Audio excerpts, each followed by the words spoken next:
এই কেসটা মোটামুটি করোনার লকডাউন শেষ হওয়ার পরে, মোটামুটি আজ থেকে প্রায় 3 বছর আগেকার একটা কেস। রোগীর বয়স 17-18 বছরের মতন, একটা তরুণ ছেলে, ইয়াং ছেলে। বেশ কিছুদিন ধরে সে কাশিতে ভুগছিল, কাশি মানে ভয়াবহ কাশি। তো আমি তাকে জিজ্ঞাসা করলাম যে এই এই প্রশ্নটা কিন্তু আপনারা সবসময় জিজ্ঞাসা করবেন। আপনার পুরনো পেশেন্ট হলে অবশ্যই জিজ্ঞাসা করবেন, নতুন হলেও জিজ্ঞাসা করবেন। নতুন হলে জিজ্ঞাসা করবেন আজকে কি কি কষ্ট নিয়ে আসলেন, কেন আসতে হলো, এই বিষয়গুলা নিয়ে আলোচনা করবেন। তাহলে আপনারা কিন্তু কেসে ঢোকার একটা পথ পেয়ে গেলেন। আপনি একটা দরজা দিয়ে দিলেন, রুগী কিন্তু দরজা দিয়ে ঢুকে যাবে। খুব ইজি কেস টেকিং যদি আপনারা এই ফরম্যাট গুলাকে ইউজ করেন। আর আমি তো এটা বলেছি যে আমি যে প্রশ্নগুলা করি সেই প্রশ্নগুলা আপনি ইয়ে করবেন ডেফিনেটলি। একজন আমার শুনতে পাচ্ছে না, কি যন্ত্রণা।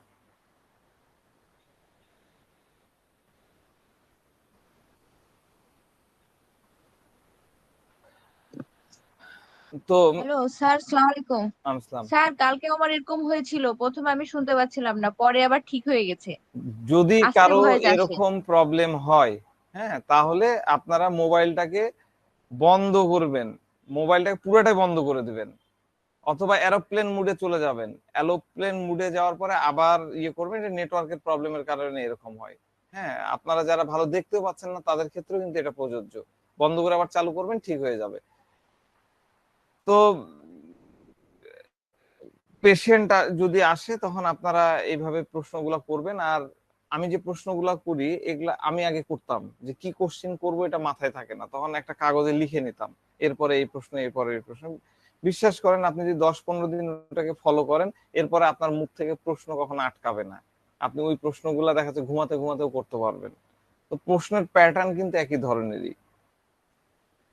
সবসময় প্রশ্ন হয়, একটা প্রশ্ন শুরুটা তো আপনি করবেন, তারপরে প্রেক্ষাপট অনুযায়ী আপনি তার মানে কথার পিঠে কথা, ওইরকম প্রশ্নের পিঠে প্রশ্ন আপনি করে ফেলতে পারবেন। তো যাক, আমি এই পেশেন্টকে বললাম যে আজকে কেন আসতে হলো। তো রুগী বলছে, ডাক্তার সাহেব বেশ কিছুদিন ধরে আমি কাশিতে ভুগছি, একটু কিছু হলেই কাশি শুরু হয়ে যায়। আর একবার যদি কাশি শুরু হয় তখন কাশতে কাশতে আমার দমটা বন্ধ হয়ে আসে। এই কয়দিন থেকে কাশিটা আমার বেড়ে গেছে, এই কয়দিন থেকে কাশিটা আমার বেড়ে গেছে। তো এখানে দেখেন, গতকালকের আলোচনা থেকে বলতেছি, রুগী এখানে একটা ইম্পর্টেন্ট ওয়ার্ড ইউজ করেছে, কয়েকদিন, কদিন, কিছুদিন। তাই না ডাক্তার সাহেব, আমি বেশ কিছুদিন থেকে কাশিতে ভুগছি। কিছুদিন, কিছুদিনটা কি? কিছুদিনটা হচ্ছে অনির্দিষ্ট একটা দিন, তাই না? ইনডিফিনিট। এটা নির্দিষ্ট না। কি 5 দিন যদি বলতাম তাহলে কি হইতো? এটা একদম ডেফিনেটলি মানে 5 দিনই। কিন্তু যখন কিছুদিন বলা হবে, হ্যাঁ, যখন রুগী আপনার কাছে এসে বলবে যে কিছুদিন থেকে আমার এই প্রবলেম, তখন আপনি কি বুঝবেন? আপনার কি বোঝার কোনো স্কোপ আছে? কতদিন? এটা কিন্তু আপনি বুঝতে পারবেন না। কিন্তু অনেক দিন, অনেক দিন থেকে প্রবলেম হচ্ছে, কিছুদিন থেকে প্রবলেম হচ্ছে। 5 দিনও হতে পারে, 10 দিনও হতে পারে, 5 মাসও হতে পারে, 10 বছরও হতে পারে, 5 বছরও হতে পারে। আমরা কত সময় বুঝবো? আমরা কিন্তু নির্দিষ্ট সময় বুঝতে পারবো না। তো বিষয়টা নিয়ে, এই কতদিন, এই বিষয়টা আপনার নিজের বিচার বুদ্ধি অনুযায়ী চিন্তা করাটা উচিত হবে না। এটা কখনোই আপনি চিন্তা করতে যাবেন না। কতদিন বললো আর আপনি 1 সপ্তাহ মনে করে নিলেন, 7 দিন মনে করে নিলেন, এটা কখনোই করবেন না। তো প্রত্যেকটা রুগীর একটা নিজস্ব পারসেপশন থাকে, প্রত্যেকটা ম্যান টু ম্যান। ইন্ডিভিজুয়ালাইজেশন আমরা বলি, ব্যক্তি স্বাতন্ত্রতার কথাটা বলি। এটা কেন বলি? প্রত্যেকটা পেশেন্টের এক একটা নিজ নিজ পার্সোনাল এক একটা পারসেপশন থাকে। কত সময়কে সে কত বলবে, এটা তার নিজস্ব সময়ের ব্যাপার।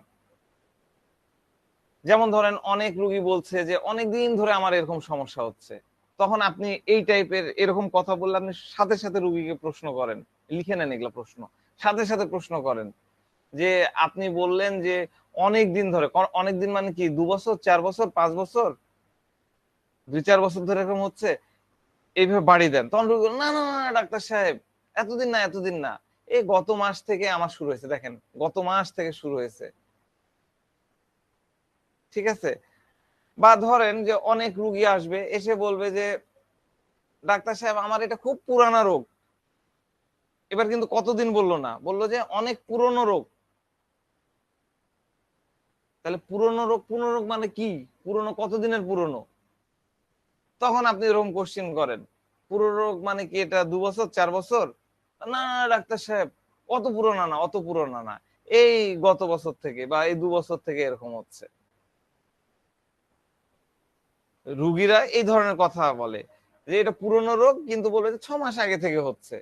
তার মানে কি, এই 6 মাস আগে বা 1 বছর আগ থেকে এই অবস্থাটাকে সে অ্যাকুইট ডিজিজ মনে করতেছে, এতদিন পরে সে আপনার কাছে আসছে।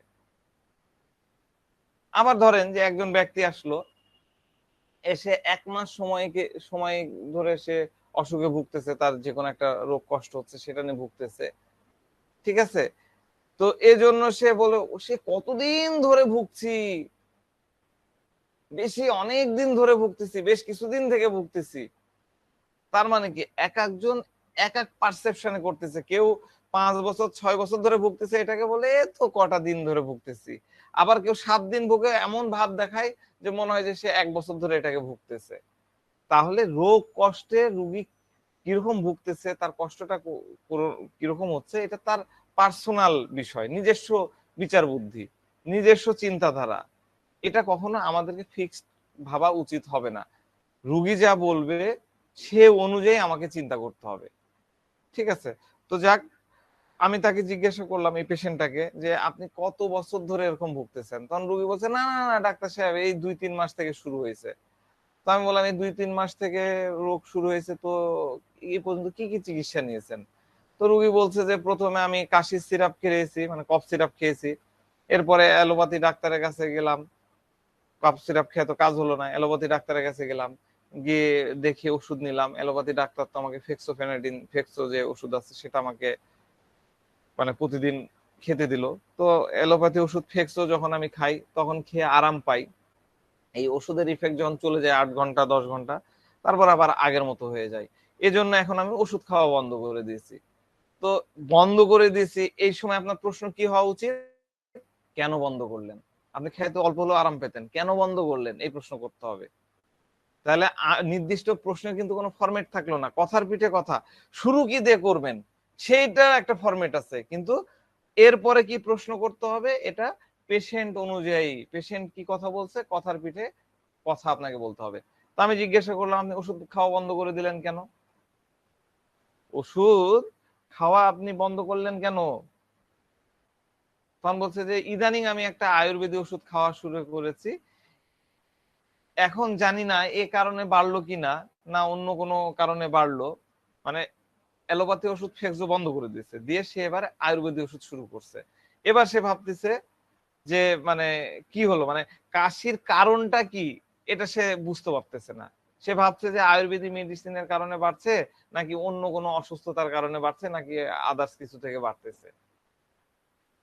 মানে এই কাশিটা নিয়ে সে কোনো ক্যালকুলেশনে আসতে পারলো না, কোনো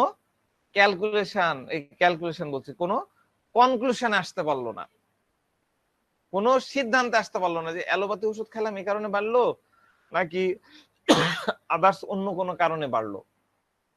তাহলে দেখেন, এই পর্যন্ত আমরা রুগীর দুইটা স্টেটমেন্ট পেলাম। একটা হলো তার অসুখ কতদিন ধরে হচ্ছে সেটা সে মনে করতে পারতেছে না, এটাও তার একটা ক্যালকুলেটিং ইনএবিলিটি ফর গতকালকে সংজ্ঞা অনুযায়ী। তাই তো? কেউ কি দ্বিমত পোষণ করছেন? থাকলে বলে দেন। আর দ্বিতীয় স্টেটমেন্টে কি, আমি অ্যালোপ্যাথি ওষুধ বাদ দিয়েছি, বাদ দেওয়ার পরে আয়ুর্বেদিক ওষুধ খেয়েছি, আয়ুর্বেদিক খাওয়ার পরেই বাড়লো, নাকি আমার অন্য কোনো কারণে? এই যে একটা কনক্লুশন, কি কারণে বাড়লো মনে হয়, রুগী বলতে পারতেছে না। যখন বলতে পারতেছে না, সে হিসাব মিলাতে পারতেছে না, তখনও কিন্তু আমরা এই রুব্রিক্সটাকে নিতে পারি ক্যালকুলেটিং ইনএবিলিটি ফর। তাই না? আমরা গতকালকে তো রুব্রিক্সটা নিয়ে অনেক আলোচনা করেছি, ক্যালকুলেটিং ইনএবিলিটি ফর। তো রুগী আমাকে বলছে যে এরকম সমস্যা আমার এই প্রথম হলো, মানে এই যে বেড়ে যাওয়ার এরকম হলো। তো আমি জিজ্ঞাসা করলাম যে আপনি এই কাশি নিয়ে কি আপনার মধ্যে কোনো টেনশন কাজ করছে, মানে কোনো ভাবনা আসছে কিনা? এটাও কিন্তু কমন প্রশ্ন। আপনারা এটা করবেন যে আপনার এই রোগ নিয়ে আপনার মধ্যে কি ভাবনা তৈরি হয়। এখন ভাবনা বললে রোগী বুঝে না, তখন আপনাকে ভেঙে দিতে হয় এটা নিয়ে কি কোনো টেনশন করছেন, কোনো চিন্তা করছেন বা কোনো ভয় হচ্ছে। এটা হলো দ্বিতীয় লাইনের কোশ্চিন। প্রথম লাইনের কোশ্চিন হচ্ছে এই অসুখ নিয়ে আপনার মনের মধ্যে কি ভাবনা হয়। অনেক রোগী বুঝতে পারে না যে ভাবনা আবার কি জিনিস, তখন আপনাকে এভাবে ভেঙে দিতে হবে। তাহলে কেস টেকিং এর বিষয়ে কিন্তু আমি আপনাদের সাথে প্যারালালি আলোচনা করছি, এগুলো ভুল করবেন না। আমি একে বললাম এটা নিয়ে কি খুব চিন্তা চিন্তার মধ্যে পড়েছেন? রুগীর সাথে সাথে হেসে হেসে ডাক্তার সাহেব কোনো টেনশন নাই। টেনশন আবার কিসের? রাজশাহীর ভাষা তো এরকম করে কথা বলে, টেনশন আবার কিসের? তো আমি তাকে জিজ্ঞাসা করলাম, আচ্ছা অনেক বেশি যখন কাশি উঠে তখন আপনার মনের মধ্যে কি কাজ করে? আমি বললাম যে যখন খুব বেশি কাশেন, কাশি হচ্ছে, অনবরত কাশি হচ্ছে, শ্বাস বন্ধ হয়ে ফ্লেক্সও দিয়েছে, তার মানে তার শ্বাসকষ্টের মতন হয়ে কাশি ওঠে, তো তখন আপনার মনের মধ্যে কি হয়? তখন আপনার মনের মধ্যে কি কাজ করে? তখন রুগী বলতেছে যে শুরুতে অল্প অল্প কাশি হয়, মানে সে আমার প্রশ্ন কিন্তু ধরতে পারেনি। ম্যাক্সিমাম বেলেডোনা পেশেন্ট প্রশ্নও কিন্তু ঠিক মতো বুঝতে পারে না, একটা লেভেলে যাওয়ার পর প্রশ্নই বুঝতে পারে না। তো যাক, তো সে বলতেছে শুরুতে খুব অল্প অল্প কাশি হয়, তারপরে ধীরে ধীরে বাড়তে থাকে। তো তখন আমি কাশির ওষুধটা খেয়ে ফেলি, এরপরে প্রায় 7-8 ঘন্টার মতন আরামে থাকি। ওষুধের অ্যাকশন যখন শেষ হয়ে যায় তখন আবার শুরু হয়ে যায়। তো এখন আমি 10-12 দিন থেকে আর কোনো ওষুধই খাচ্ছি না। হ্যাঁ, কাশি হতে থাকছে তাও আমি ওষুধ খাচ্ছি না। তো আমি বললাম যে ওষুধ খাচ্ছেন না কেন? আপনার তো কাশি এখনো ভালো হয়নি, এখনো তো অনেক বেশি কাশি হচ্ছে, আপনার তো কষ্ট হচ্ছে, আপনি ওষুধ খাওয়া বন্ধ করলেন কেন? বেলেডোনা মানে রুগীকে আপনি যদি ডাইরেক্ট বলে দেন ওষুধ খাওয়া বন্ধ করলেন কেন, ও কিন্তু উত্তর দিতে পারবে না। এই কারণে ওকে এরকম ইলাবরেটলি একটু প্রশ্ন বুঝায় বুঝায় করতে হয়। আপনারাও করবেন। তো রুগী বলছে এমনিতেই খাইনি। তো তারপরে রুগী নিজে থেকে বলতেছে আমি 3-4 দিন আগে আপনার চেম্বারে আসছিলাম, এসে দেখি আপনি চেম্বারে নাই, মানে দরজা খোলা ছিল, দরজা দিয়ে ভুলকি মেরে দেখা হতো বোঝেন, মনে টুকি মেরে দিয়ে দেখছে যে আমি নাই। এবার হচ্ছে সে চেম্বার থেকে চলে গেছে, আমি ফিরে যাই। এরপরে আপনার কাছে আর আসা হয়নি, একটু কাজ নিয়ে ব্যস্ত হয়ে পড়েছিলাম। একটা ক্লিনিক্যাল টিপস আপনাদেরকে দিই, যদি কখনো কোনো বেলেডোনা পেশেন্ট আপনার মনে হয় যে বেলেডোনা পেশেন্ট আসছে, আপনি ওকে কখনো ঘুরাবেন না, ওকে সাথে সাথে ওষুধ দিবেন। না তো ওই একবার যদি আপনার চেম্বার থেকে চলে যায় ওই আর আসবে না। মানে আপনাকে তো আপনার বিজনেসের কথাও চিন্তা করতে হবে, যদি আমি বলবো না আমরা সেবামূলক বিজনেসে থাকি, কিন্তু তারপরেও আপনি যতই ব্যস্ততা থাক যতই হোক আপনি বেলেডোনা পেশেন্টকে ওষুধ দিয়েই যাবেন। এটা একটা টিপস। তো যাক, তো আমাকে সে দেখতে পেলো না, দেখতে না পেয়ে সে ফিরে গেল, এরপরে সে কাজ নিয়ে ব্যস্ত হয়ে পড়লো আর তার আশা হলো না। তার মানে হচ্ছে সে তার কাশিটাকে অত গুরুত্ব দিচ্ছে না, তার দেখে মনে হচ্ছিল যে সে অনেক কষ্টে আছে। তো এমনি ইন জেনারেল চিন্তা করেন এই পেশেন্টটা যদি সে আপনার আর্সেনিকের পেশেন্ট হতো বা নাক্স ভূমিকার পেশেন্ট হতো, এ কি করতো? বেশিরভাগ মেডিসিনের ক্ষেত্রে দেখা যায়, শুধু আর্সেনিক নাক্স ভূমিকা না, অনেক মেডিসিনের ক্ষেত্রে আমরা দেখতে পাই যদি কষ্ট অনেক বেশি হয় তখন সব কাজ কাম বন্ধ, এবং সে ওই কষ্ট যে অসুস্থতা তাকে ভোগাচ্ছে সেটা সমাধানের জন্য সে ব্যস্ত হয়ে পড়তো। কিন্তু এ কিন্তু তা করলো না, তার কাজের দিকে সে চলে গেল, কাজের জন্য আর আসলো না। তো আমি তাকে বললাম, আবার জিজ্ঞাসা করলাম যে আমি জানতে চাচ্ছি যে আপনি কাশি নিয়ে এত কষ্টে আছেন কিন্তু কোনো ওষুধ খাচ্ছেন না কেন? কোনো ওষুধ খাচ্ছেন না কেন? অ্যালোপ্যাথি ওষুধটা বা ওই যে আয়ুর্বেদিক যে কফ সিরাপটা, সেটা খেলেও তো আপনি কিছু আরাম পেতেন। এবার রুগী বলছে যে ডাক্তার সাহেব যতক্ষণ ওষুধ খাই ততক্ষণ ভালো থাকি, কিন্তু ওষুধের ইফেক্ট শেষ হওয়া মাত্র আবার কাশি শুরু হয়ে যায়। এটা তো কোনো স্থায়ী আরাম হচ্ছে না, এটাতে কোনো স্থায়ী আরাম হচ্ছে না। ঠিক আছে, তার মানে কি? মানে হচ্ছে ওষুধ খেয়ে শেষমেশ ভালো কোনো ফলাফল পাচ্ছে না, টেম্পোরারি বেসিস উপকার হচ্ছে, এবং এই টেম্পোরারি উপকারে সে মজা পাচ্ছে না, তার মন ভরছে না। তো আমি তখন জিজ্ঞাসা করলাম যে আপনার পেশা কি? তখন বলছে, ডাক্তার সাহেব আমি একটা লেদ কারখানায় চাকরি করি, মানে কাজ করি, আমি লোহা লক্কর নিয়ে কাজ করি, অনেক ধুলাবালির মধ্যে কাজ করতে হয়, কিন্তু আমি তো এই ছোটবেলা থেকে এই কাজ করে আসছি, তাও তো কমপক্ষে 10 বছর হবে, আমার তো এর আগে এরকম কখনো হয়নি। তো আমি তাকে বললাম আহ, আহ, যে আপনি বুঝতে পারছেন না যে আপনার কাশি কোন জিনিস থেকে হচ্ছে এবং কেন হচ্ছে, তাই তো? তখন রুগী বলছে যে, রুগী হেসে, হ্যাঁ হ্যাঁ হ্যাঁ, আমি আসলে বুঝতে পারছি না, ওই গত কোরবানি ঈদের পরে আমার এরকম শুরু হয়েছিল, সে সময় আমি অনেক বেশি হয়েছিল, তখন আমি ওই ডাক্তারের কাছে পরে গেলাম, প্রথমে তো কফ সিরাপ খেলাম, তারপরে এলোপ্যাথি ডাক্তারের কাছে যে অ্যান্টিবায়োটিক ওষুধ দিল, অ্যান্টিবায়োটিক খেয়ে তখন একদম ঠিক হয়ে গেলাম। তার কিছুদিন পরে আমার ডায়রিয়া শুরু হলো। হ্যাঁ, আমি খুব দুর্বল হয়ে পড়লাম, সুস্থ হতে অনেক সময় লাগলো, কাজে তখন যেতে পারিনি, একদম 2 সপ্তাহের মতন পুরাপুরি ইয়েতে ছিলাম। তার আবার 2 সপ্তাহ পরে আমার এই কাশিটা শুরু হলো। তার মানে কি, এর অর্থ হলো রুগীটি গত 5-6 মাস ধরে কিছু না কিছু একটার পর একটা লেগে আছে, ওই ডায়রিয়া, তারপর কাশি, আবার কাশি। তো আমি তাকে জিজ্ঞাসা করলাম যে, কাশি ছাড়া কি আপনার মধ্যে আর অন্য কোনো কষ্ট আছে? তোমার, না না না, আমার এখন আর অন্য কোনো সমস্যা নাই। তো তারপরে কিছু আলাপ আলোচনা রুগীদের সাথে করতে হয়, গল্প গুজব করতে হয়, সেটা আমরা করি, আপনারাও করবেন, যে খাওয়া দাওয়ার রুচি কেমন, ঘুম কিরকম হয়, হ্যাঁ, মন কেমন থাকে, এগুলো জিজ্ঞাসা করবেন। তো বলছে, ডাক্তার সাহেব আমার সবকিছু ঠিকঠাক আছে, ওগুলো নিয়ে কোনো সমস্যা নাই, শুধুমাত্র আমার এই কাশিটা নিয়ে এখন কষ্টে আছে।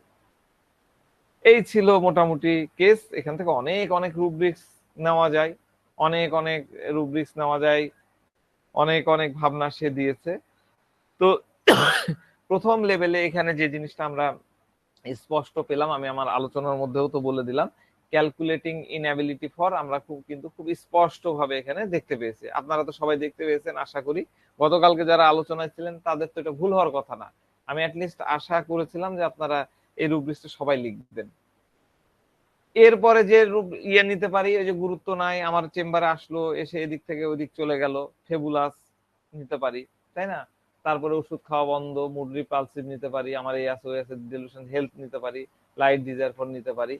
এই বিষয়গুলা কিন্তু আমরা এই পেশেন্টের মধ্যে থেকে পাই। ফেবুলাসটা কোত্থেকে পাই?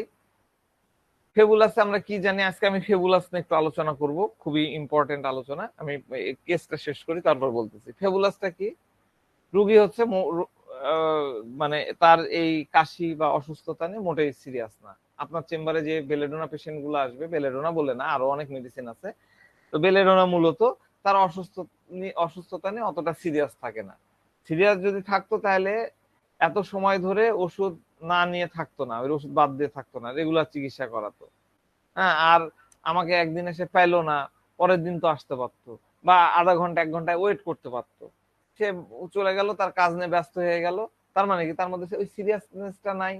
আমাকে সে কখন পাওয়া যাবে, আমার ফোন নাম্বার নিয়ে তো সে ফোন করতে পারতো, ফোন দিয়ে আমার কাছে শিডিউল নিতে পারতো, অ্যাপয়েন্টমেন্ট করে আসতে পারতো, কিন্তু সে তা করেনি। এখান থেকে প্রমাণিত হয় যে সে তার অসুস্থতা নিয়ে মোটেই সিরিয়াস না, সে অতটা চিন্তিত না, মানে সেটা নিয়ে সে খুব বেশি পেরেশান না। ঠিক আছে, এরপরে আপনারা বলবেন যে এখানে আবার লাইট ডিজায়ার ফর কোত্থেকে আসলো। লাইট ডিজায়ার ফর তো কিছু দেখতে পেলাম না। লাইট ডিজায়ার ফর নিয়ে আমার খুবই ইচ্ছা আছে। ডক্টর এম এল সেগালের শেখানো পন্থা অনুযায়ী, সে বইয়েও তো আছে, তার বেটা এবং আদার্স আমার কিছু নলেজ, সেগুলা নিয়ে একটা লাইট ডিজায়ার ফরের ক্লাস করার। লাইট ডিজায়ার ফরে সে 70-80টা শেড আছে, মানে 70-80 ধরনের মানে আছে লাইট ডিজায়ার ফর নিয়ে, এতগুলো মানে করলে আমরা লাইট ডিজায়ার ফর নিতে পারি। তো এখানে কেন হলো, যতগুলো অসুবিধা তার হচ্ছে সেগুলো নিয়ে সে অনেক বেশি কষ্ট পাচ্ছে, হয়রান হচ্ছে। এই যে শ্বাসকষ্ট একটা সময় ছিল, কাশি, আবার আহ একটা সময় সে কষ্ট পেয়েছিল ডায়রিয়া নিয়ে, তাই না, একটার পর একটা নিয়ে। তো যখন মানুষ কিছু নিয়ে কষ্ট পায়, তখন সে তার কষ্ট থেকে কি করে বের হয়ে আসতে হবে, সেটা ওয়ে আউট করে, তাই না? কিন্তু সেই কষ্ট থেকে বের হওয়ার জন্য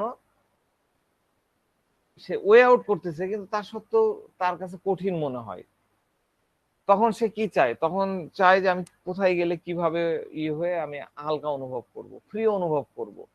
মানে তার বোঝাটা কি করে মাথা থেকে নামানো যায়, এটা সে চিন্তা করে।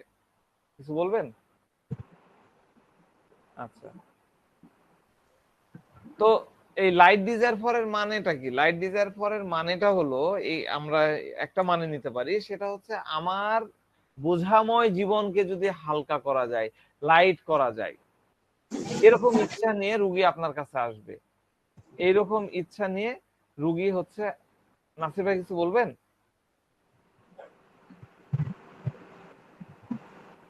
সম্ভবত আনমিউট হয়ে গেছে। তো এইরকম কোন ইচ্ছা নিয়ে বোঝাটাকে কিভাবে নামানো যায়, আমি দূর ওষুধই খাবো না, বাদ, ওই একটা ফ্লেক্সো, একটা, এটাও কিন্তু একটা লাইট। লাইটের মানে হলো হালকা হয়ে যাওয়া, রিলিফ পাওয়া, তার যে অসুবিধা আছে সেখান থেকে কমিয়ে যাওয়া। লাইট মানে যে শুধু এই যে সানলাইট বা এই যে আমার বাল্ব থেকে লাইট আসতেছে আমার মুখে পড়তেছে, এটা এটা না। রুগী এরকম পাবে না, রিলিফ পাইতে চাই, এটাও কিন্তু লাইটের মধ্যে আসে। আর এখানে কি ওষুধই বাদ, দূর এগুলো ঝামেলা যুক্ত ইয়ে খাবো না। এই জায়গা থেকে আরেকটা রুব্রিক্স আছে, সেটা হচ্ছে মুড রিপালসিভ। দেখেন আমি ওখানে দিয়ে দিয়েছি, মুড রিপালসিভ দিইনি, মুড রিপালসিভ দেখেন, মুড রিপালসিভ দেওয়া আছে। মুড রিপালসিভটা কি? মুড রিপালসিভ হচ্ছে একটা স্টেট, এটা একটা মেন্টাল স্টেট। এটা কিন্তু মুড রিপালসিভ আবার মানে অ্যাট্রিবিউট না। অ্যাট্রিবিউট মানে আমি কি বলেছিলাম, অ্যাটিটিউড বলতে আমি কি বুঝাইছিলাম, যেটা বিল্ট ইন, মানুষ জন্মগতভাবে থাকে। কিন্তু মুড রিপালসিভ হচ্ছে একটা টেম্পোরারি স্টেট, একটা সার্টেন পিরিয়ডের জন্য এই স্টেটটা চলে আসে। যখন কিছু সময়ের মধ্যে, কিছু সময়ের জন্য ব্যক্তির মন যেরকমটা হয়, সেটাকে আমরা কি বলি, সেটাকে আমরা বলি মুড। এই আপনাদের সাথে আমরা বলি না, এই তুমি এখান থেকে যাও তো, তোমার সাথে এখন আমার কথা বলার মুড নাই, আপনারা সবাই লিভ নেন, আমার এখন পড়ানোর মুড চলে গেছে, আপনারা হইচই করছেন কেন, আপনার সাথে আমার কথা বলার মুড নাই। তাহলে মুডটা কি হলো? মুড হচ্ছে কিছু সময়ের জন্য মানুষের মনের যে অবস্থা, সেটাই হলো মুড। তোমার সাথে কথা বলার আমার মুড নাই। মুডটা বুঝলেন? আমরা তো বুঝি মুড নাই, মুড অফ, এই তোমার মুড অফ কেন, বলি না, কথা বলতে চাই, মুড অফ কেন, আমি তো তোমাকে কিছু বলিনি।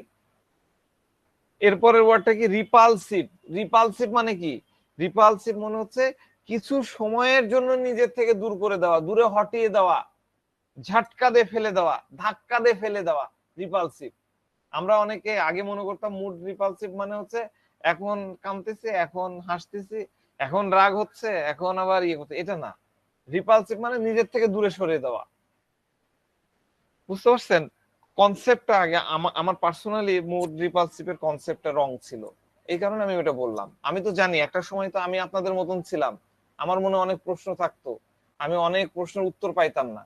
ধীরে ধীরে ধীরে ধীরে এই জিনিসগুলো আমি আমি নিজে ক্লিয়ার হয়েছে, এই কারণে আমি আপনারা প্রশ্ন করার আগেই আমি বুঝে যাই যে প্রশ্নটা আসতে পারে, আমি ওটার উত্তর দিয়ে দেওয়ার চেষ্টা করি। এখন এই যে রিপালসিভ এর বিষয়টা বুঝলেন, নিজে থেকে দূরে হটিয়ে দেওয়া।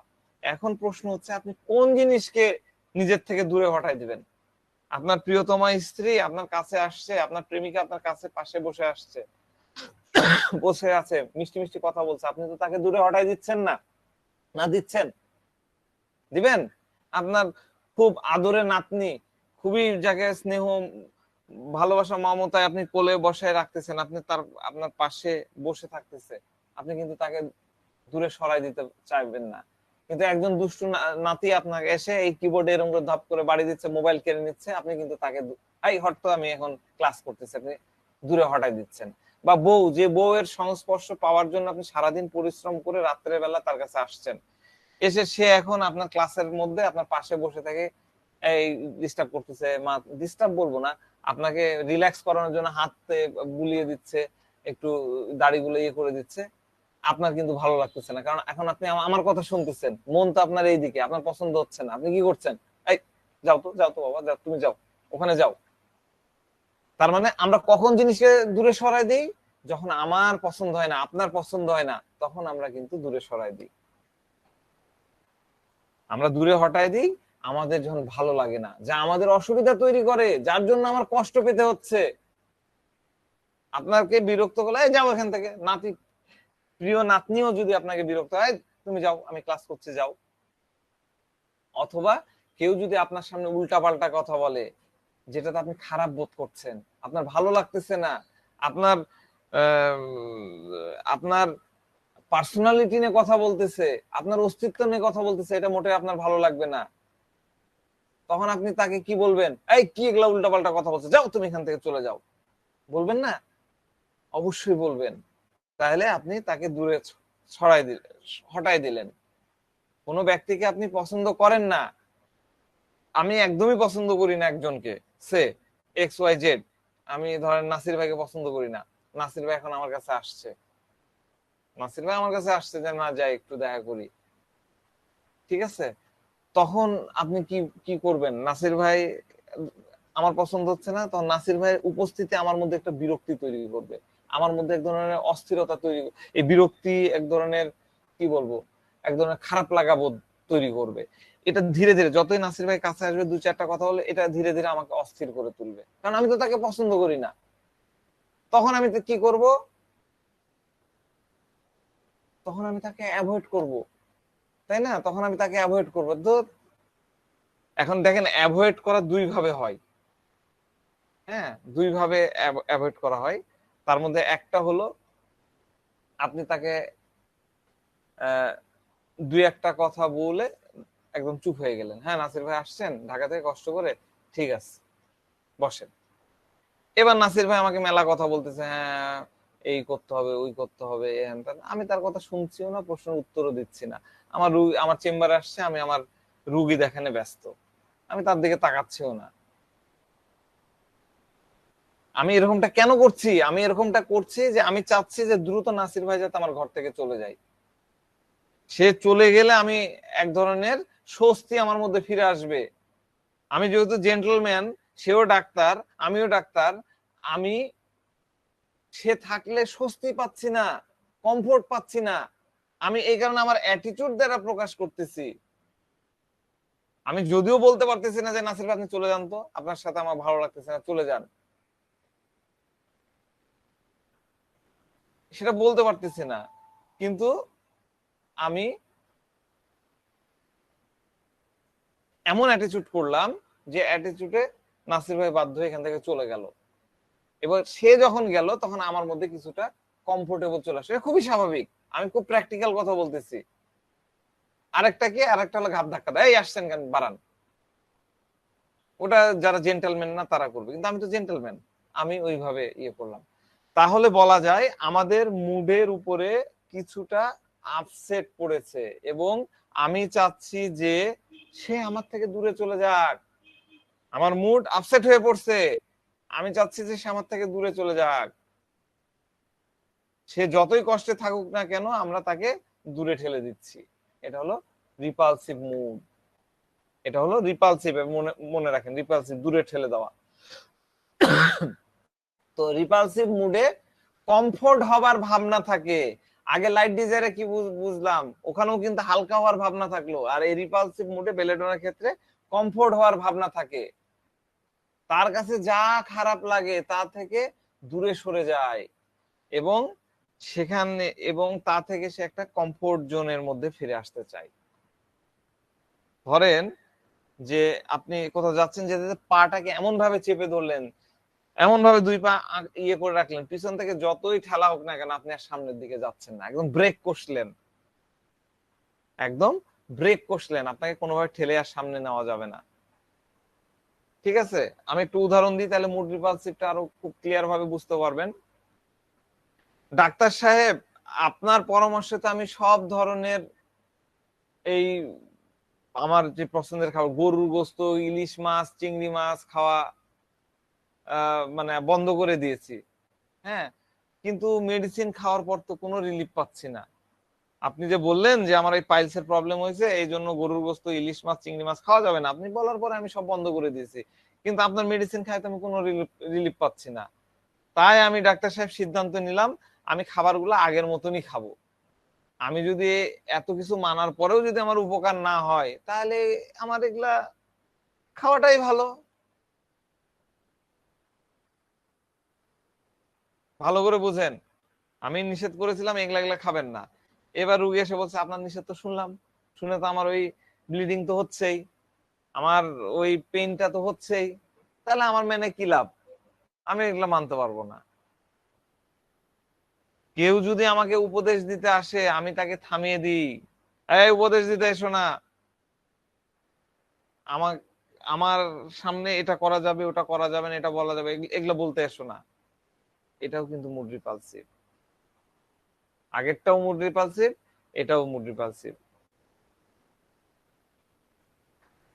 তো আমাদের রুগীরা এই আমাদের এই রুগীটা কি করলো, তার কাশি কাশি তার থেকে দূরে সরাই দিতে চাচ্ছে সে, এটা একটা বিষয়। আর দ্বিতীয়ত সে হচ্ছে একদম, না আর ওষুধই খাবো না, ওষুধ খাওয়াই বন্ধ করে দিচ্ছে।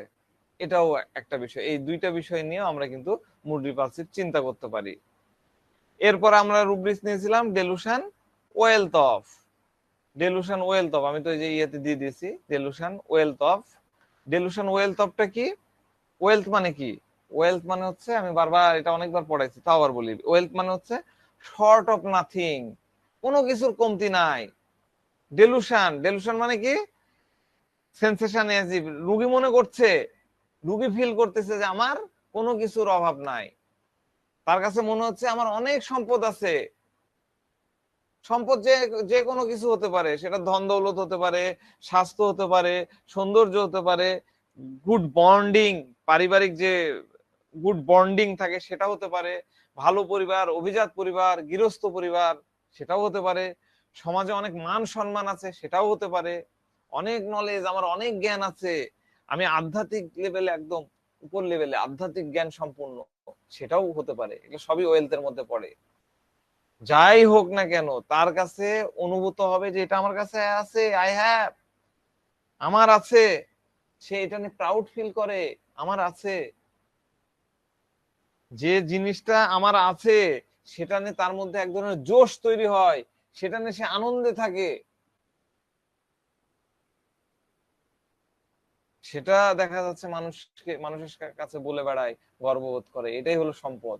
দেখেন ডেলুশন ওয়েলথ অফের মধ্যে অনেক মেডিসিন আছে, এক এক মেডিসিনের এক এক ধরনের প্রেজেন্টেশন থাকে। ভিরেট্রামের এক ধরনের, সালফারের এক ধরনের, বেলেডোনার এক ধরনের, এগুলা আমাদেরকে আলাদা আলাদা জানতে হয়, কিন্তু আমরা আলোচনা করছি বেলেডোনা অ্যাঙ্গিকে। এখন ধরেন কারো কাছে 10 টাকা আছে, তখন সে বলতে পারে আমার কাছে তো 10 টাকা আছে, আমি আমি তো কিছু কিছু হোক আর না হোক, আমি তো 10 টাকা দিয়ে একটা পাউরুটি কিনতে পারবো, একটা কলা কিনতে পারবো, ক্ষুধা লাগলে আমি একটা পাউরুটি কিনতে পারবো, কলা কিনতে পারবো, না হলে একটা মিষ্টি কিনতে পারবো। তার মানে কি 10 টাকা থাকাটা তার কাছে সম্পদের অনুভূতি দিচ্ছে। ওই সেই টুনটুনি টুনটুনালো, 7 রাজার ধন নাক কাটিলো, ওই গল্পটা আমরা জানি। টুনটুনি রাজার বাক্স থেকে একটা কয়েন, রাজা কি করেছিল, গল্পটা আমরা সবাই পড়েছি, রাজা তার টাকশালের টাকাগুলো শুকাতে দিয়েছে, সেখান থেকে একটা কয়েন, একটা আশরাফি বা একটা টাকা ওখান থেকে টুনটুনি নিয়ে গেল। নিয়ে যে তার মধ্যে এমন ভাব হলো যে, কি কি বলছিল জানো, ভুলে গেলাম যে, টুনটুনি টুনটুনালো 7 রাজার নাক কাটিলো, এটা তো বললো, ছন্দটা ভুলে গেলাম। তার মধ্যে ওই ভাবটা এরকম ছিল যে আমি একটা কয়েন নিয়েছি কিন্তু রাজার ধন তো আমার কাছেও আছে। কারো কি মনে আছে এই লাইনটা? স্যার এটা বলছে যে রাজার কাছেও যে ধন আছে আমার কাছেও সে ধন হ্যাঁ আছে। হ্যাঁ, রাজার কাছেও যে ধন আছে আমার কাছেও ওই ধন আছে, আমি এখন ভুলে গেছি গল্পটা। হ্যাঁ, খুব সুন্দর।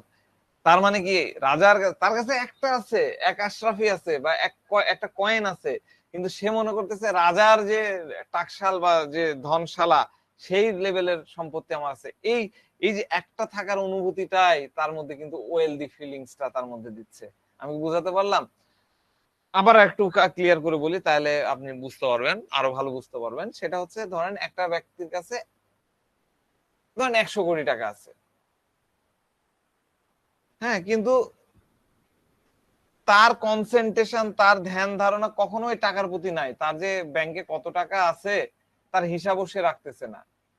হাজার হাজার কোটি টাকা আছে, তার মধ্যে কোনো উদ্দীপনা তৈরি করতেছে না, তার মাথার মধ্যে বারবার এটা আসতেছে না যে না আমার ব্যাংকে 100 কোটি টাকা আছে, 200 কোটি টাকা আছে, সেটা নিয়ে সে আনন্দও পাচ্ছে না, সেটা তার মনকে প্রভাবিত করতেছে না যে আমি 1000 কোটি টাকার মালিক।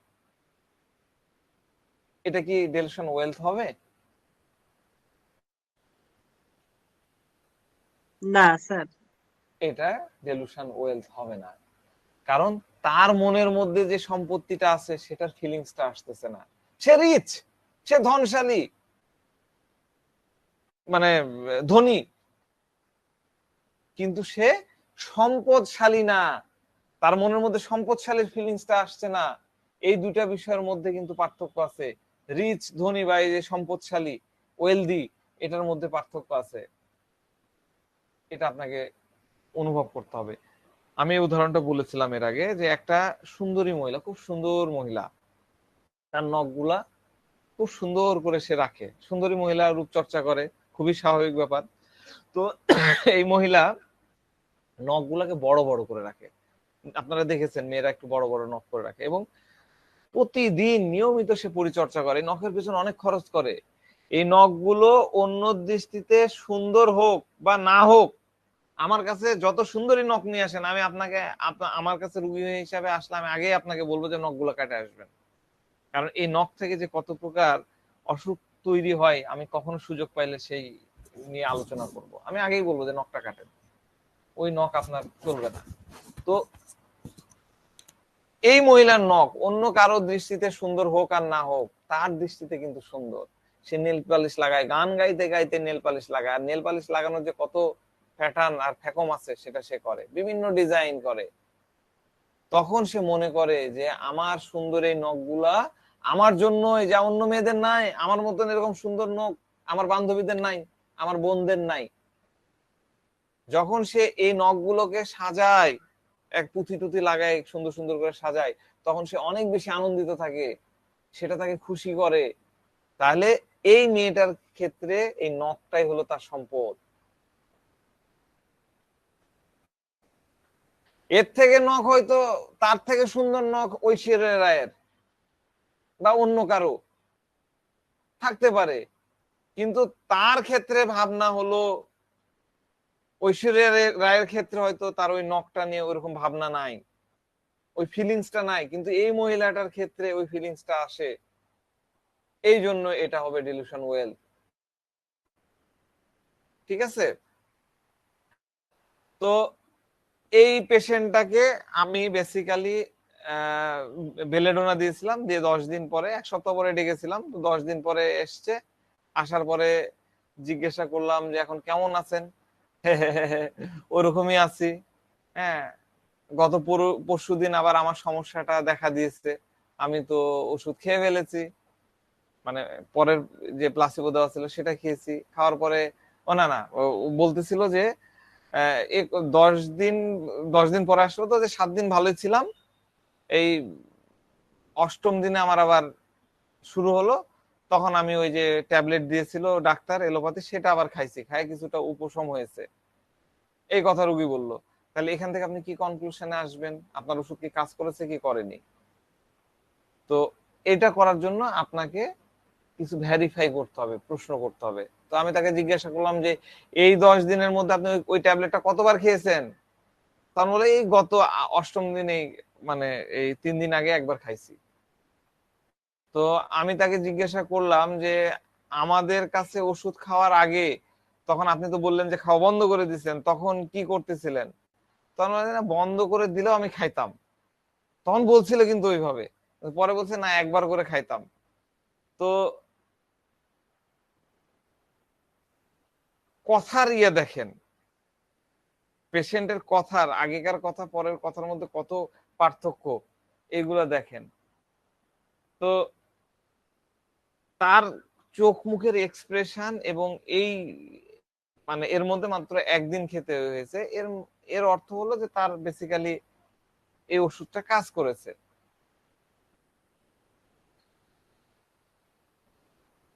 তো তাকে যখন এই বিষয়গুলো বোঝানো হলো, তখন সে আবার হে হে করে একটা হাসি দিয়ে দিল, বেলেডোনার মার্কা মারা হাসি। এটা হলো মানে এই কেস। তাকে আমি পরবর্তীতে 10 দিন পরে আবার তাকে প্লাসিবো দিলাম, দেওয়ার পরে মোটামুটি আবার 1 মাস পরে আসছিল। তো বললো যে আরো মাঝে মধ্যে একটু একটু করে হতো, কিন্তু ওরকম কাশি আর নাই। এই হলো বিষয়। তো বেলেডোনা পেশেন্টের আমি গতকালকে বলেছিলাম, বেলেডোনা পেশেন্টের ওই যে ক্যালকুলেটিং ইনএবিলিটি, হ্যাঁ, এই বিষয়গুলা কিন্তু সার্টেন পিরিয়ড পর্যন্ত, একবার যদি তার ব্রেনটা এফেক্টেড হয়ে যায়,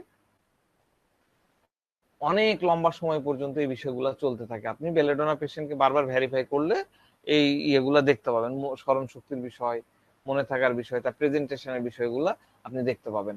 তো আজকে আমি একটু আলোচনা করব অন্যভাবে, সেটা হলো আমাকে একজন প্রশ্ন করেছিলেন যে ফেবুলাস, ক্রেডুলাস আর হলো নাইভ, এই তিনটা রুব্রিক্সের মধ্যে পার্থক্য করার। তো আসলে পার্থক্য কার সাথে কার হয়? যারা সমকক্ষ তাদের সাথে পার্থক্য করা সম্ভব হয়, তাই না? যার সাথে, যার সমকক্ষটা নাই তার সাথে আসলে পার্থক্য করা মানে সম্ভব না। তো একটু করে তাও বলি, নাইভ নিয়ে আমি বিস্তারিত আলোচনা করব। নাইভের, নাইভ বা ইন্টেলিজেন্ট নাইভ, এই রুব্রিক্সটা খুব মজার। এটা আমরা এর আগেও করেছি, কিন্তু এবার আরো ভালো বেশি নিয়ে আলোচনা করব। নাইভ এক কথায় হলো, নাইভ হলো যেটা একদম ন্যাচারাল, প্রাকৃতিক, যেটা পরিবর্তন না, পরিবর্তন করা যায়নি, পরিবর্তন হয়নি, যেটা শিক্ষানবিশ, যেটা এখনো শিখছে, ইন ট্রেনি, সেটা হলো নাইভ এক কথায়। ক্রেডুলাস, ক্রেডুলাসটা কি? ক্রেডুলাসটা হলো যে সহজে বিশ্বাস করে, এই অমুকের কাছে গেলেই ভালো হওয়া যায়, একদম কোনো কিছু পাস না ভেবে সে দৌড় মারলো। কিন্তু ক্রেডুলাসে আমরা একটা শর্ত লাগাই দিয়েছিলাম, সেটা হলো ক্রেডুলাস ব্যক্তিকে কেউ ফুসলাবে, কেউ ফুসলাবে, উৎসাহিত করবে, প্রলুব্ধ করবে, তারপরে সে দৌড়াবে। তাহলে নাইভ একটা আলাদা জিনিস হলো, ক্রেডুলাস একটা আলাদা জিনিস হলো, তাই না? আর ফেবুলাসটা কি? ফেবুলাস হচ্ছে পেশেন্ট যে বিষয়গুলোর উপরে ইম্পর্টেন্স দেওয়া দরকার, যে বিষয়গুলা তার কনসার্ন, তার মাথায় থাকা দরকার, সেটাতে সে থাকতেছে না। তো এই তিনটা জিনিস আসলে কোনোভাবে পার্থক্য করা সম্ভব না। আপনারা একটু ভালো করে চিন্তা করেন, আমি যে কথাগুলো বললাম, নাইভ হলো একদম ন্যাচারাল জিনিস, সে কিছুই জানে না। ধরেন একদমই নতুন যে মাইন্ড টেকনিক এখন আসছেন, সে আমার কথাই বুঝতে পারতেছেন না, তাকে যা বলে করে তাকায় থাকেন, এই করেন, এগুলো নাইভ। আমি নাইভ নিয়ে আলোচনা করব বিস্তারিত, নিঃসন্দেহে। ক্রেডুলাস কি বললাম? ক্রেডুলাস মানে যে হচ্ছে ফুসলাইছে, ফুসলায় যা বাবা, ওই ডাক্তার ভালো, যা বাবা এটা খা বাবা, এই যে ফুসলানোর বিষয়, সহজে বিশ্বাস করে নিচ্ছে এবং কোনো প্রকার ভেরিফাই ছাড়াই সে করতেছে, তাহলে সেটা হলো ক্রেডুলাস। আর ফেবুলাসটা কি বললাম? ফেবুলাসটা হচ্ছে তার যে বিষয়ে ইম্পর্টেন্স দেওয়া দরকার সেটা দেয় না। এর সাথে আপনারা যদি বলেন যে ফেবুলাস আর ইনডিফারেন্স এর মধ্যে একটু পার্থক্য করে দেন, তাহলে পার্থক্যটা করা সম্ভব, তাহলে পার্থক্য করা সম্ভব। কিন্তু ফেবুলাসের সাথে ক্রেডুলাস বা নাইভ, এটা কিন্তু যায় না পার্থক্য, কিন্তু আপনি ওইভাবে কোনো একটা অ্যাট্রিবিউট ধরে ধরে আপনি কিন্তু করতে পারবেন না। ফেবুলাসের খুবই কাছাকাছি একটা রুব্রিক্স হচ্ছে হিডলেস। আপনারা এই রুব্রিক্সটা শুনে থাকবেন, আমি পড়াইছিলাম আর্নিকার সময়। হিডলেস, এটা কিন্তু মেলে, হিডলেসটা মেলে, ঠিক আছে? এটা লিখে নেন। এটার পার্থক্যটা আমরা আজকে একটু ছোট করে করি, পরে আমরা আজকে ক্লাসটা শেষ করব। তাহলে ফেবুলাস অর্থটা কি? ফেবুলাস অর্থ হলো কোন জিনিস বা কোন বিষয়কে সিরিয়াসলি না নেওয়ার অ্যাটিটিউড। কোন জিনিসে সিরিয়াস নিচ্ছে না, কোন জিনিসকে সে খুব গুরুত্ব সহকারে নিচ্ছে না, এরকম একটা অ্যাটিটিউড। এই পেশেন্ট তার অসুখকে অনেক বেশি গুরুত্ব দেয় না, এজন্য সে সচরাচর ডাক্তারের কাছে নিজে নিজে আসে না, বরং কোনো ফ্যামিলি মেম্বার তাকে ডাক্তারের কাছে নিয়ে আসে। সে নিজে নিজে আসবে না, কোনো ফ্যামিলি মেম্বার তাকে জোর করে ধরে নিয়ে আসবে। একটা পেশেন্ট ডাক্তার মানে আসছে, এসে বলছে যে আমার ডাক্তার সাহেব অনেক মাথা ব্যথা, হ্যাঁ আমি এ পর্যন্ত কতদিন থেকে মাথা ব্যথা, প্রায় এই 5-7 বছর হবে। তো এর জন্য কি করেছেন? যে আমি এর জন্য কিছু করিনি ডাক্তার সাহেব, ওই ডাক্তার টাক্তার দেখাইনি, ফার্মেসিতে যাইতাম, মাথা ব্যথার ওষুধ দিত, ওই খেয়ে ব্যথা ম্যানেজ করে ফেলেছি। তো তাহলে আজকে আমার কাছে কেন আসলেন? বলে যে আর বলেন না, আমার তার আগে তার বাবাকে নিয়ে আসছিল, বাবার দেখলাম, বাবার জন্য ওষুধ নিতে আসছিলাম, তো ভাবলাম যে আমার মাথা ব্যথাটা আপনার কাছ থেকে একটু দেখায়নি, আপনার কাছ থেকে একটু ওষুধ নিয়ে নি। তার মানে কি এইখানে তার মাথা ব্যথার জন্য পেশেন্টটা মোটেই সিরিয়াস না, সে শুধুমাত্র পেন কিলার খেয়ে তার মাথা ব্যথাটা ম্যানেজ করে নেয়, শুধুমাত্র পেন কিলার খেয়ে ওই ফার্মেসিতে যে পেন কিলার নিয়ে মাথা ব্যথা ম্যানেজ করছে। কিন্তু এ ধরনের প্রয়োজন বা অপ্রয়োজনে কথায় কথায় ওষুধ খাওয়া ঠিক না বা ক্ষতিকর, এরকম কিন্তু একটা ভাবনা তার মধ্যে থাকে। এখন ডাক্তারের কাছে আসছে, আমার কাছে আসছে তার বাবাকে নিয়ে, বাবার অন্য একটা ইয়ে নেই, এবার তার মনে হলো যে যখন আসেই পড়ছি তাহলে মাথা ব্যথার জন্য তাহলে ওষুধটা নিয়ে যাই।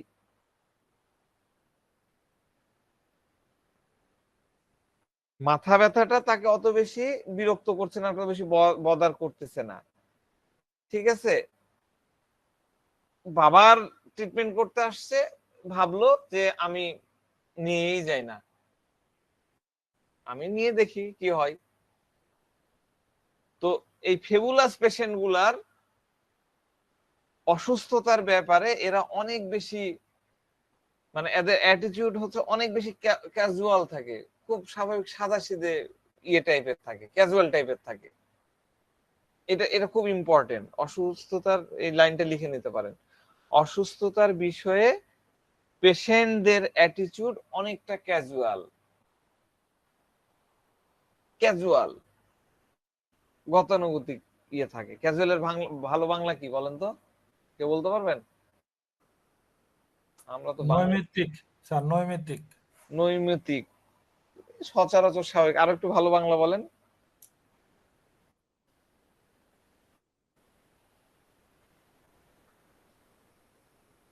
আরো ভালো বাংলা। ক্যাজুয়াল ড্রেস আমরা যাই, আমরা অফিসে কি যাই? ক্যাজুয়াল ড্রেস, প্রতিদিন যেরকম ড্রেস পরা সেরকম, তাই না?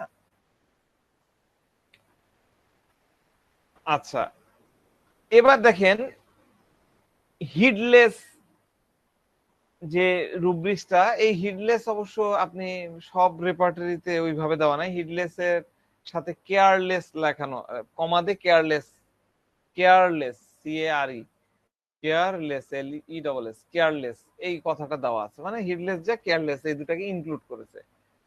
হিডলেস মানে হলো কোনো বিষয়ে গুরুত্ব দেওয়া বা ধ্যান দেওয়া বা কোনো ওয়ার্নিং কে সিরিয়াসলি নিয়ে তার মোতাবেক অ্যাকশন নেওয়া, যাতে অযাচিত পরিস্থিতি বা সে যে কোনো একটা নাতিজা হয় এটাকে অ্যাভয়েড করা যায়।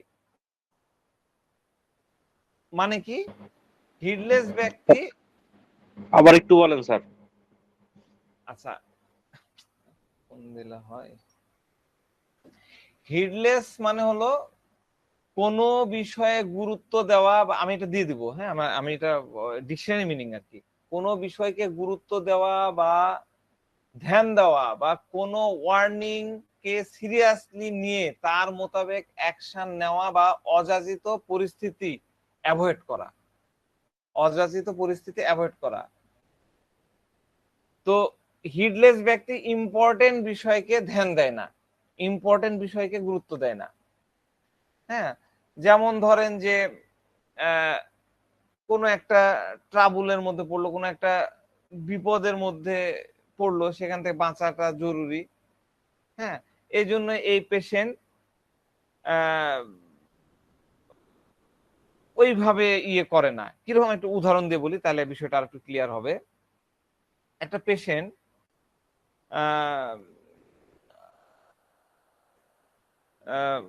তার মাকে নিয়ে আসছে, ধরেন একটা কিশোর পেশেন্ট, 14-15 বছর বয়স, ছেলে কোনো কথাই শুনে না, কোনো কাজ ঠিক মতো করে না। হ্যাঁ, দেখা যাচ্ছে যে মা একটা বললো যে এই তুমি খাইছো, পানি খাইছো, পানি খাওয়ার পরে গ্লাসটা ঠিক মতো ওই গ্লাসের যে দানি আছে সেখানে রাখো, টেবিলের এখানে ওখানে রেখো না। তো সে ওই পানি খেয়ে দেখা যাচ্ছে যে টেবিলের ধারে রাখে, এবার সামহাও ওই গ্লাসটা পড়ে যে ভেঙে গেল। দেখা যাচ্ছে যে মা বলে যে স্কুল থেকে যখন আসলা তখন তোমার স্কুলের ড্রেস গুলা ঠিক মতো রাখবা, স্কুলে যে আইডি কার্ড বা ব্যাজ আছে সেটা তোমার টেবিলে সুন্দর করে রাখবা। এবার সে স্কুল থেকে এসে জুতা একদিকে ছুঁড়ে মারলো, মোজা একদিকে ছুঁড়ে মারলো, গলার আইডি কার্ডটা নিয়ে থাপ করে ফেলে দিল, ঠিক আছে, বা ব্যাচ যেটা আছে ব্যাচ চালিয়ে দিল বিছানার মধ্যে। এই ওই করে দেখাচ্ছে হারায় গেল। পরের দিন তো সকালে উঠে স্কুলে যেতে হয়। এবার সকালে উঠে গরু খোঁজা খুঁজছে, এই আমার আইডি কার্ড কই, আমার আইডি কার্ড কই, আমার ব্যাচ কই, আমার ব্যাচ কই, খুঁজে পাচ্ছে না। আবার দেখা যাচ্ছে পরীক্ষার আগের দিন কোথায় পেন আছে, কোথায় পেন্সিল আছে, কোথায় ক্লিপবোর্ড আছে, এগুলা আমরা কি করি, আমরা অনেকে আগের দিন ঢুকাই রাখি আমাদের অ্যাডমিট কার্ড, কিন্তু সে খুঁজে পাচ্ছে না। এই বিষয়টা হলো হিডলেস। ওই ওই লেভেলের সিরিয়াসনেস বা ওই লেভেলের ইয়া নাই। আমি এই ইয়েটা ডেফিনেশনটা আমি নোটে দিয়ে দিব, আপনারা এখান থেকে নিয়ে নেন। আমি বোঝানোর জন্য বলতেছি, আমার মতন করে আমি এটাকে নোট করে দিয়ে দিব।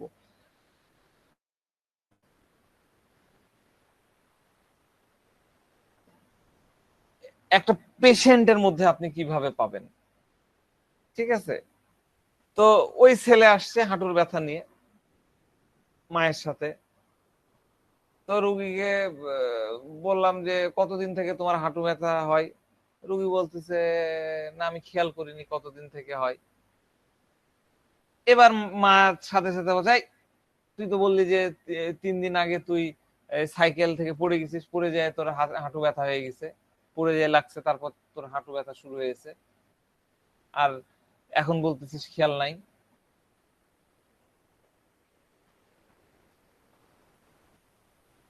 3 দিন আগে ছেলে সাইকেল থেকে পড়ে গেছে, 3 দিন আগে, 14 বছর একটা ছেলে, সে এসে বলতে পারতেছে না, সে ক্লিয়ারিফাই করতে পারতেছে না হাঁটু ব্যথাটা কখন থেকে হয়েছে বা কিভাবে হয়েছে।